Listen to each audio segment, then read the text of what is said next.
So now we are covering our last chapter of economics, that is outcomes of democracy, and this is video number 2 related to this chapter. In the previous video, what we had done, we had tried to find out the performance of our democracy. We evaluated the democratic systems or democratic governments all around the world. तो हम क्या देख रहे थे कि outcomes of democracy, democracy के outcomes में हमें क्या समझ आता है कि इसके कौन से प्लस पॉइंट्स हैं और कौन से माइनस पॉइंट्स हैं, कौन से फ्रंट्स पे ये अच्छा कर रही है, कौन से फ्रंट्स पे ये पीछे चल रही है. तो हमने पिछली वीडियो में देखा था कि as far as the accountability is concern, as far as the responsive government is concern और the legitimate government is concern, democracy is doing its job up to the mark और नॉट, वो हमने पता करने की कोशिश की थी. अब हम इस वीडियो में डेमोक्रेसी को कुछ नए पैरामीटर्स पे चेक करेंगे और उन पैरामीटर्स में ये पैरामीटर बहुत इंपॉर्टेंट है, that is as well as on the basis of reduction of poverty and economic inequality, whether the performance of democracy is up to the mark और नॉट. तो जब भी हम डेमोक्रेसी की परफॉर्मेंस की बात करेंगे तो हम इसको कंपेयर करेंगे with the non democratic regimes. Non democratic that simply means monarchy system और द मिलिट्री गवर्नमेंट और द वन पार्टी सिस्टम और द डिक्टेटरशिप. तो उनके कंपैरिजन में डेमोक्रेसी का परफॉर्मेंस कैसा है अगर हम इकोनॉमिक ग्रोथ और reduction of poverty and economic inequality की बात करते हैं. तो let's find it out.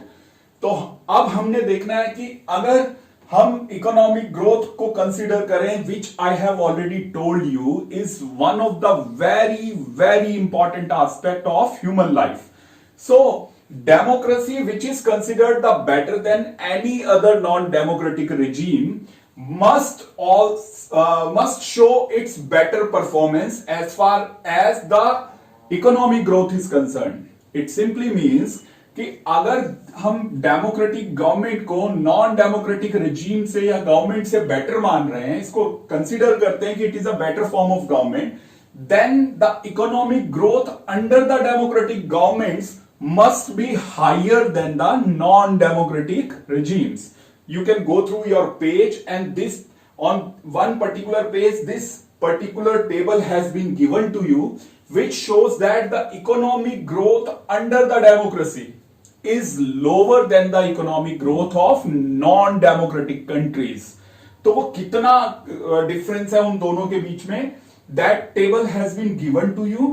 Under all the democratic countries of the world, और this data as mentioned 1950 to 2000 के बीच का टाइम पीरियड का है कि दुनिया में जितने देश इस टाइम पीरियड में अंडर डेमोक्रेसी थे उनकी इकोनॉमिक ग्रोथ रेट क्या थी और जो नॉन डेमोक्रेटिक थे उनकी इकोनॉमिक ग्रोथ रेट क्या है. तो आप देखते हैं कि all democratic countries has the economic growth rate 3.95%. Near about 4% the economic growth is there. It simply means, let me explain you in the layman language. बिल्कुल सिंपल लैंग्वेज का मतलब यह है कि अगर इस साल आपके पास 100 रुपया है तो अगले साल वो आपका 103 रुपए और 95 पैसा हो जाएगा. तो 3.95% की ग्रोथ रेट है. और अगर you are living under the non democratic regime then the economic growth is 4.42%, जो आपको क्लियर दिखाता है कि लगभग 0.5%, 0.5% of economic growth rate of non democratic countries is higher than the democratic countries. So it is a setback for democracy. Why? Because we consider democracy the best form of government in contemporary world. और अगर ये best है तो इसको अपनी economic growth rate, जो बहुत important है ह्यूमन लाइफ में, उसको भी हायर रखना चाहिए नॉन डेमोक्रेटिक रिजीम से. लेकिन फिर भी ओवरऑल अगर हम देखते हैं, overall countries under dictatorship has higher economic growth rate as compare to non democratic system. लेकिन साथ ही साथ हमें यह भी देखना है कि अगर हम सारी उन कंट्रीज को उठा लें जो पुअर कंट्रीज हैं दुनिया में और उनमें अलग अलग कर दें डिक्टेटरशिप लेड कंट्रीज और डेमोक्रेटिक लेड कंट्रीज, तो तब हम देखते हैं कि डेमोक्रेटिक कंट्रीज और डिक्टेटरशिप लेड कंट्रीज में जो ग्रोथ रेट का डिफरेंस है वो बहुत कम है. इतना कम है कि आप उसको इतना ज्यादा वो मैटर नहीं करता, लेकिन फिर भी वो किसकी साइड में ज्यादा झुका हुआ है? It is inclining towards the dictatorship country where the economic growth rate is 4.34%, but under the democratic poor countries the economic growth rate is 4.28%. ठीक है, तो हम इसको ऑलमोस्ट बराबर ही मान सकते हैं, 4.3 मान सकते हैं दोनों को ऑलमोस्ट। ठीक है, अगला जो पॉइंट आपको एक टॉपिक अलग बना के दिया हुआ है, that is the reduction of poverty and economic inequality. अब अगर हम गरीबी को कम करने की बात करें और इकोनॉमिक इनइक्वालिटी की बात करें, फिर डेमोक्रेसी का क्या परफॉर्मेंस है, तो आपको यह बताया कि democratic governments have failed to reduce the poverty among the people. Second आपको क्या बताया हुआ है कि जो इकोनॉमिक इनइक्वालिटी है, जिसको हम डिस्पैरिटी कहते हैं, differences between the rich and poor, that is growing wider and wider under the democratic regimes। और बड़ा इंटरेस्टिंग आपको एक इमेज भी दिया हुआ है। उस इमेज में आप क्या फाइंड आउट करेंगे कि दुनिया के जो 2% रिच पीपल हैं, they are occupying most of the resources of the world, जबकि जो दुनिया के जो अधिकतर पुअर पीपल हैं उनको बहुत कम रिसोर्स पे डिपेंड करना पड़ता है। इसका डाटा आपको इस टेबल पे भी मिलेगा कि अगर आप उस टेबल को देखेंगे, that has been given to you on page number 94, and according to that table more than 60% of the resources of countries like South Africa and Brazil, that is occupied by the top 20% of the population, और जो bottom 20% of the population है उनके पास hardly 3%, 2.9 and 2.6% of resources is there. It simply means that the rich people, they are getting richer day by day, while the poor people are becoming poorer.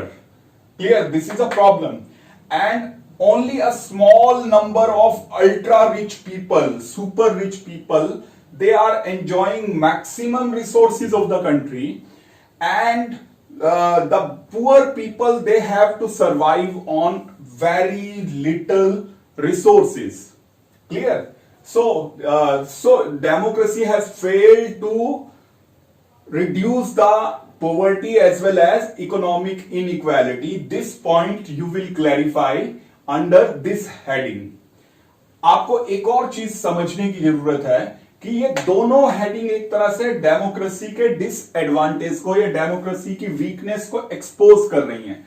तो अगर एक question आपसे ये पूछा जाए कि describe the few of disadvantages और weaknesses of democratic regime, तो 2 पॉइंट्स आपके ये बन जाएंगे।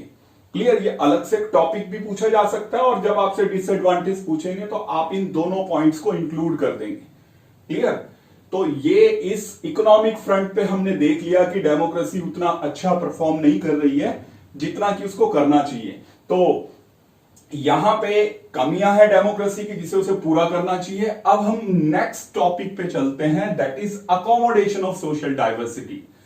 अकोमोडेशन होता है सेटिस्फाइड करना। तो अब हम क्या चेक करने जा रहे हैं कि क्या डेमोक्रेसी सोशल डाइवर्सिटी को अकोमोडेट करती है, diversity, differences in a society. तो we understand that in today's world it is the heterogeneous world. Heterogeneous मतलब where the people of different backgrounds are living together. तो कोई भी दुनिया का देश ऐसा नहीं हो सकता जहां सिर्फ एक ही किस्म के लोग रहते हों, एक ही भाषा बोलने वाले, एक ही रिलीजन के, या एक ही पर्टिकुलर एरिया के, या एक ही कास्ट या एक ही रेस के, एक ही स्किन कलर के। तो दुनिया के हर देश में आपको डाइवर्सिटी मिलेगी, और जब तक डाइवर्सिटी है तब तक डिफरेंसेस हैं। Diversity will leads to the differences, क्योंकि मैं आपसे अलग हूं, मेरा बैकग्राउंड अलग है, तो हमारे थॉट प्रोसेस वो भी अलग अलग होगा। तो इससे एक डिसऑर्डर भी क्रिएट होता है। तो क्या डेमोक्रेसी इस सोशल डाइवर्सिटी को अकोमोडेट कर पाती है या नहीं कर पाती? तो आपकी बुक में उसके बारे में क्या दिया हुआ है कि social diversity is a obvious trait of modern era in modern societies, and one of the most obvious advantages of democracy is that it accommodates the social diversity. It satisfied the people belonging to different backgrounds on the basis of, and these social diversity are based on race, color, gender, region, religion, and so many other things are also there like traditions. तो आप कहेंगे कि democracy on this point of accommodation of social diversity is undoubtedly better government. It accommodates the people belonging to different backgrounds by treating them equally, by providing them various kinds of facilities. But the non-democratic regimes, they either ignore the social diversity or try to crush them or suppress them. अब आपको एक और चीज समझाई हुई है. अगर democratic government social diversity को प्रॉपर तरीके से हैंडल करती हैं तो क्या सारी करती हैं? Answer is no. क्योंकि हर कंट्री, हर देश, हर गवर्नमेंट जो है वो दूसरे से अलग होगी, उनका काम करने का तरीका अलग होगा. And this weakness has been exposed in your this particular topic by citing the example of Sri Lanka. In Sri Lanka, the majority government, Sinhala government, tried to dominate the Tamil government. Tamil people, Tamil ethnic people living in Sri Lanka. अब आपको क्या बताया हुआ है कि अगर एक democratic government को अपनी सोशल डाइवर्सिटी को अकोमोडेट करना है तो उसको कुछ पॉइंट्स याद रखने हैं.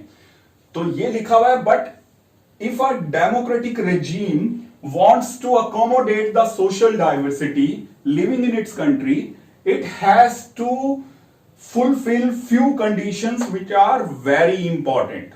उसको कुछ कंडीशंस को फुलफिल करना है, उसको बनाए रखना है. वो कंडीशन क्या है? पहला पॉइंट आपको बता रहे हैं कि democracy is not simply the rule of majority. Democracy जो हम अक्सर कहते हैं कि डेमोक्रेसी में मेजॉरिटी रूल होता है, जो लोग ज्यादा हैं 100 में से 51 एक तरफ हो जाएं तो वो मेजॉरिटी बन जाएगी. लेकिन यहां पे आपको क्या समझाया जा रहा है कि democracy is not simply rule by the majority. आगे क्या दिया हुआ है कि the majority should always work with the minority. जो मेजॉरिटी है, जो पावर में है, उनको अपने लोगों के लिए और दूसरे लोगों के लिए, सबके लिए काम करना है. The majority should always work with the minority so that it can give a general view. तो जब भी आप एक डेमोक्रेटिक गवर्नमेंट काम करती है तो it will take all the communities together with it and will work for the betterment of everyone, not for the betterment of majority only. Clear? ये तो हो गया आपका फर्स्ट पॉइंट. दूसरा आपको क्या समझाया हुआ है कि जो rule of majority in democracy never means rule of majority community. अब आपको इसे समझने की जरूरत है. वो कह रहे हैं कि जब आप मेजॉरिटी में आते हो, जब आप संख्या में ज्यादा हो जाते हो, अगर 100 में आप 51 हो गए तो क्या इसका मीनिंग ये हो गया कि 49 को इग्नोर कर दे? और क्या 51 का मतलब जो लोग एक पर्टिकुलर कम्युनिटी के लोग ज्यादा हैं, वो चाहे रिलीजन बेस पे हैं, वो कास्ट बेस पे हैं, वो लैंग्वेज बेस पे हैं, तो क्या वो एक पर्टिकुलर कम्युनिटी के लोग जो हैं वो दूसरों को इग्नोर करेंगे? डेमोक्रेसी में मेजॉरिटी का मतलब मेजॉरिटी कम्युनिटी नहीं होता. इसका मतलब होता है कि ऐसी majority which includes all the people belonging to different social backgrounds. तो simply the majority, rule of majority does never mean the rule by majority community in terms of religion, caste, language और gender और any other basis. Majority should includes all the people belonging to different social backgrounds. ये आपने second point में लिखना है. और फिर आपने थर्ड पॉइंट में बताना है कि democracy remains democracy only when every person living in that democratic country feels that he or she can come in power in spite of the fact that he belongs to majority group or minority group. दोबारा इसको third point को मैं repeat करता हूं कि democratic government को तब तक डेमोक्रेटिक गवर्नमेंट मानेंगे, डेमोक्रेटिक सिस्टम मानेंगे उसको, जब तक हर सिटीजन को यह लगे कि वो कभी भी मेजॉरिटी में आ सकता है, चाहे वो माइनॉरिटी कम्युनिटी से बिलोंग करता हो और ये माइनॉरिटी रिलीजन बेस पे हो या लैंग्वेज बेस पे हो या रीजन बेस पर हो या किसी और बेसिस के ऊपर. अगर वो माइनॉरिटी में है लेकिन अगर उसे लगता है कि at any moment of time that person can or that community can come in power, so then that democratic system is up to the mark. और अगर किसी कंट्री के अंदर इस पॉइंट को इग्नोर किया जा रहा है तो then that country can not be considered a democratic country. So on these points also we can say that democracy accommodates the social diversity better than the non-democratic regimes. So I hope you understood these three topics related to your chapter. Thank you.